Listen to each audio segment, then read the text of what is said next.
Hello guys, welcome back to Cafe Russian, and for those of you who are new here, my name is Chris. Приятно познакомиться, very nice to meet you, and I make videos on YouTube that will help you to learn and practice your Russian in casual, interesting and everyday sort of way. And today I want to tell you about an interesting verb, and that is чистить. Чистить means to peel, like, to peel like an orange, for example, or to clean something with a brush. So if something is dirty, if you clean it with a brush, that is чистить. And first, let's see how it looks for different subjects. In present, let's take three most popular subjects. Я чищу, I clean. Я чищу. Ты чистишь, you clean. Ты чистишь. And он, она чистит. Он чистит, она чистит. In the past, for masculine, он чистил, она чистила, well, and они, they, plural, они чистили. So, чистить means to peel, like an orange, or to clean something with a brush. Например, каждое утро я чищу зубы. Зубы means teeth, so я чищу. So notice that in present it's irregular verb, чистить, but я чищу. Каждое утро я чищу зубы. И каждый вечер, конечно. 2 раза в день минимум, 2 раза в день минимум я чищу зубы. Но я знаю, что многие люди, многие means many, if it's followed by plural, well, many will be always followed by plural. So многие люди, many people, многие люди любят чистить зубы всегда после еды. Я знаю, что многие люди любят чистить зубы всегда после еды. После means after. After, после, we need to use genitive, that's why еда becomes еды, после еды. Я чищу зубы обычно 2 раза в день, но я знаю, что многие люди любят чистить зубы каждый раз после еды, or всегда после еды. Дети обычно не любят чистить зубы. Я не знаю почему. И обычно родители, они учат, they learn children how to do it, or a new verb, заставлять. It's a new verb in our today's video. Заставлять means to make somebody do it, to force somebody do it. Заставлять. И родители, они заставляют детей чистить зубы. And here I recommend you to have a pause and put the video on pause and think about this verb and create a few sentences with it about yourself, what you like to do, how often you do it, or maybe some people who brush their teeth differently, in a different way, or different numbers of times a day. So create a few sentences about this verb and then come back to us and we will continue. Also, чистить can mean peel something, like if an orange, it has a skin, if you want to peel the skin of an orange, that is чистить. Or potato, картошка, чистить картошку, or чистить апельсин. If you want to say clean something, that something that you peel or clean should be in accusative. That's why we change this second word. Like я чищу апельсин, я чищу картошку. It's accusative case, so masculine inanimate we will not change, and feminine a, ending a becomes у. So я чищу картошку, картошка, it's feminine, becomes картошку, but я чищу апельсин doesn't change.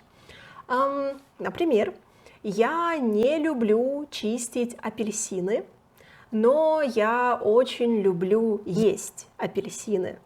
Поэтому мой муж всегда чистит апельсины для меня. Я очень люблю есть апельсины, но не люблю чистить апельсины. Поэтому мой муж всегда чистит апельсины для меня. Но я не против. Не против means I don't mind. Я не против чистить мандарины.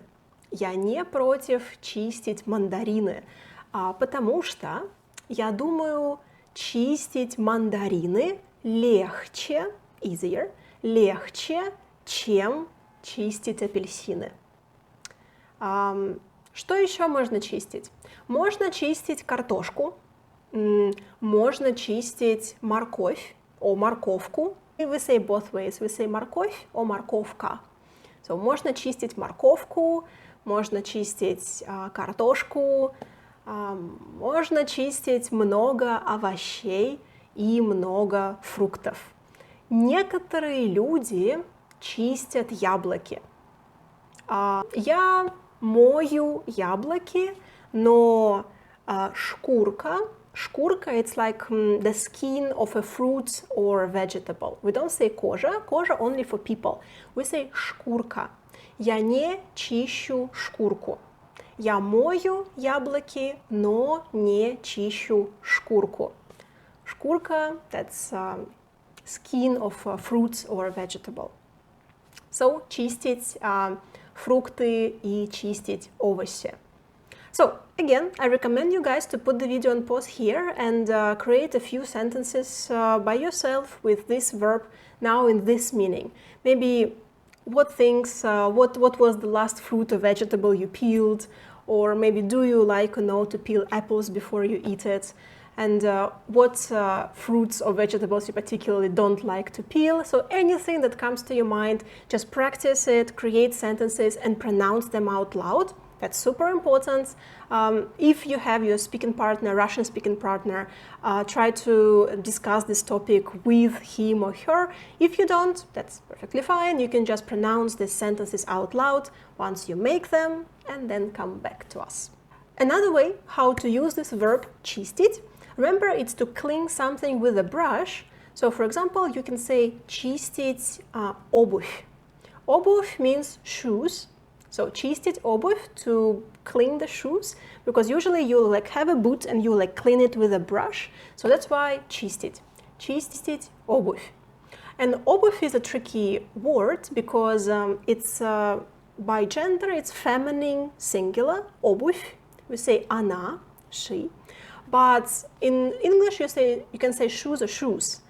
We don't really say обуви. So обувь is actually uncountable. That is why we say чистить обувь. We don't say чистить обуви, we say чистить обувь, to clean the shoes, even though we don't mean one shoe, we mean shoes in general. Or you can say ботинки. Ботинки, that's specific, like the boots. Here you can say ботинок, singular, or ботинки, plural. So you can say сегодня на улице грязно. Грязно means dirty. Сегодня на улице грязно, и мне надо, мне надо чистить ботинки. Or мне надо чистить обувь. Or мне надо чистить ботинки. You can say both variants, they both sound good. Обычно я чищу мои ботинки утром, а не вечером. Я знаю, что многие люди, many people, многие люди любят чистить ботинки вечером, но я обычно чищу ботинки утром. Right, guys, that is it. Also, one more practice. I really recommend you to use чистить in the meaning of cleaning clothes or shoes with a brush. So create a few sentences with this meaning in order to memorize how differently this verb can be used in different constructions. So guys, I really hope it was useful, and if there are any words that you find particularly hard to use and practice, you can let me know in the comments so I can create some videos explaining how to use these words in conversational Russian. And this word in particular was inspired by the video that I made for my Patreon page about my trip to Turkey.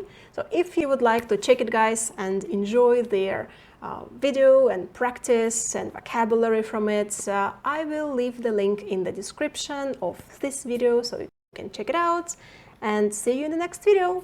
Пока-пока!